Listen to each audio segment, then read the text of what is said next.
I've just come back from Los Angeles.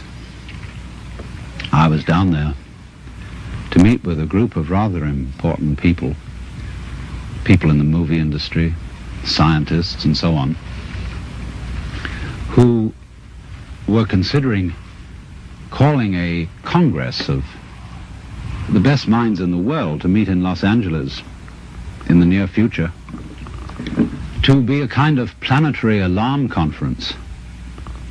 They wanted scientists and statesmen, religious leaders,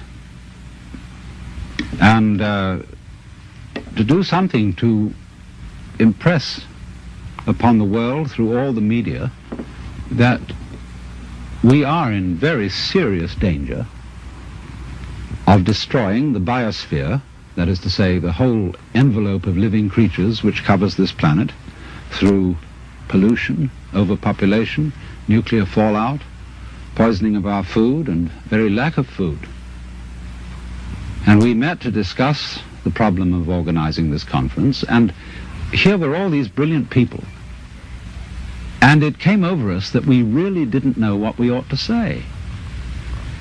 I mean, you can scream and create a state of panic, but that won't do any good.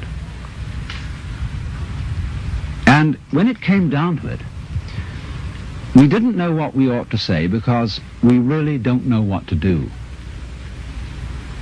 Some things that we might do, for example, to increase the food supply with high-yield crops, may be ecological mistakes.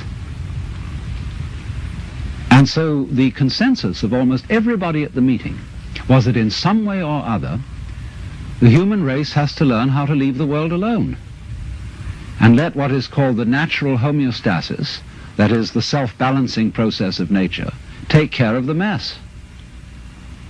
Now, how are we going to do that?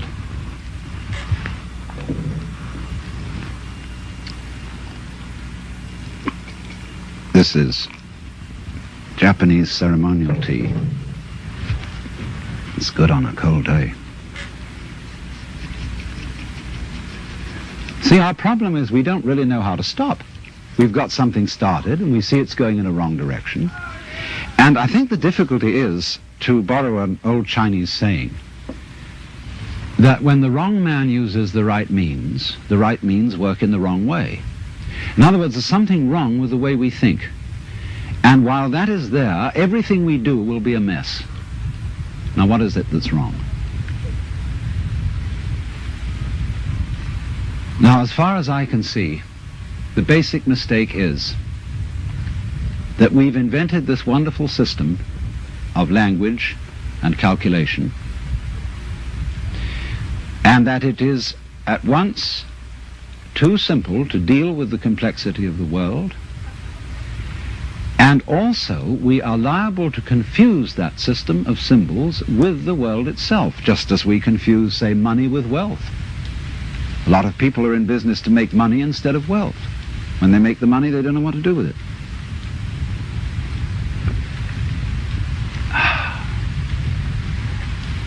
And so in the same way, we confuse happiness with status, and we confuse ourselves as living organisms which are one with this whole universe with something we call our personality. Now, what is our personality? Our personality is what we call our image of ourselves, and also our thought about ourselves, our idea of ourselves. This is the person.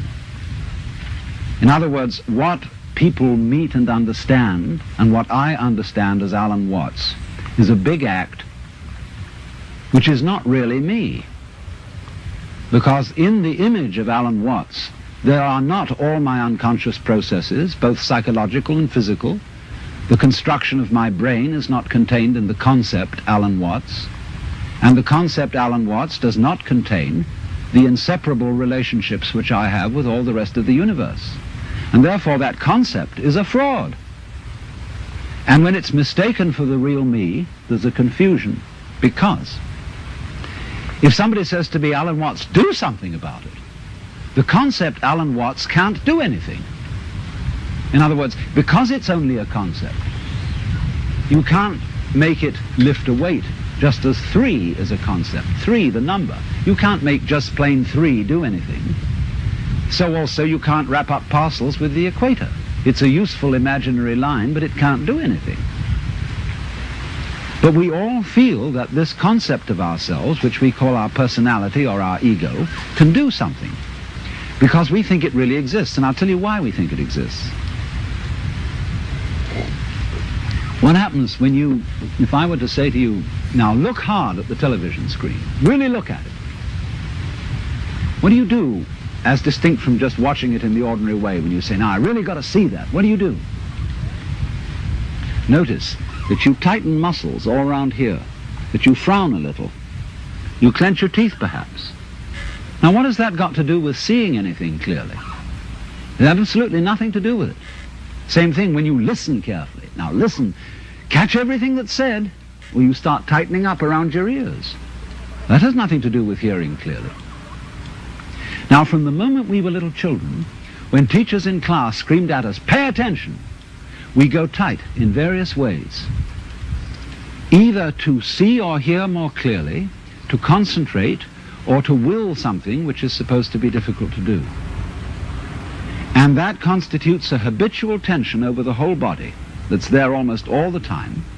And that feeling of unnecessary tension is, as it were, the material sensation upon which we fasten this concept of I.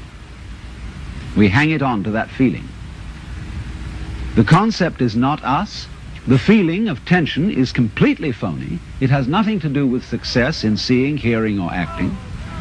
And so we get the marriage of an illusion with a falsehood, and that we call ourselves. And no wonder we feel cut off from everything, alienated, frightened of life and death. So what has to happen is we have to come back to a sane view of our own life, which is the way we really are, an organism functioning in terms of the whole environment, with the whole environment, instead of this funny little separate personality. But how are we going to do that? People say, oh, you can't change human nature overnight. You're asking us to give up the ego. And that's the most difficult of all things to do. Actually, it isn't, because the ego doesn't exist. But of course, if you try to give up your ego with your ego, then it'll take you to the end of time. Because this is the point. You can't transform yourself. You can't make yourself sane. You can't make yourself loving. You can't make yourself unselfish. And yet it's absolutely necessary that we be that way. It's absolutely necessary. If we are going to hand over the direction of nature to nature, which is what it comes to, it's absolutely necessary that we let go of ourselves, and it can't be done. Not by anything that we call doing it, acting, willing, or even just accepting things. You can't do it. Why? Because you don't really exist as that kind of a separate ego or personality. It's just an idea based on a phony feeling. So when it comes down to it, it's shocking news for us, for the human race, for our pride. You're only making a mess by trying to put things straight. You're trying to straighten out a wiggly world, and no wonder you're in trouble. So you can't do anything. So you can't transform yourself. And what can you do? What happens then if you actually realize you've come to a dead end? And the human race has come to a dead end, in my opinion. What then? Commit suicide? Or is there something else? What happens when you just wait? There's nothing you can do. You watch.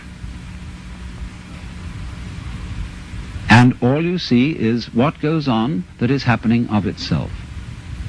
You're breathing, the wind is blowing, the trees are waving, your blood is circulating, your nerves are tingling. It's all going on of itself. But you know, that's you. That's the real you. The you that goes on of itself. It's not the symbol. It's not the person. It's you that's happening, as when you breathe. Yes, you can get the feeling that I am breathing by shoving your breath, but your breath goes on day in and day out without your doing anything about it or even thinking of it. The same way your brain is functioning without your forcing it. So when you come to a dead end, and we are individually and socially now in 1971 at a dead end, this is the moment of which it is said man's extremity is God's opportunity. Because we have to stop. And when we stop, we find a world that is happening rather than being done, being shoved. And that happening, as distinct from doing, is our fundamental self.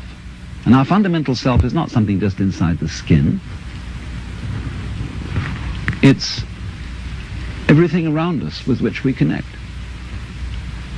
When you look out of your eyes at nature happening out there, you're looking at you. I'm not going to say what we should do from then on, but simply that before we think of doing anything in this critical situation,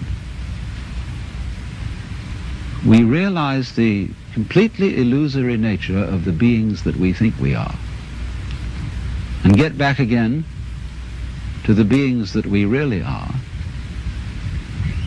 which includes all this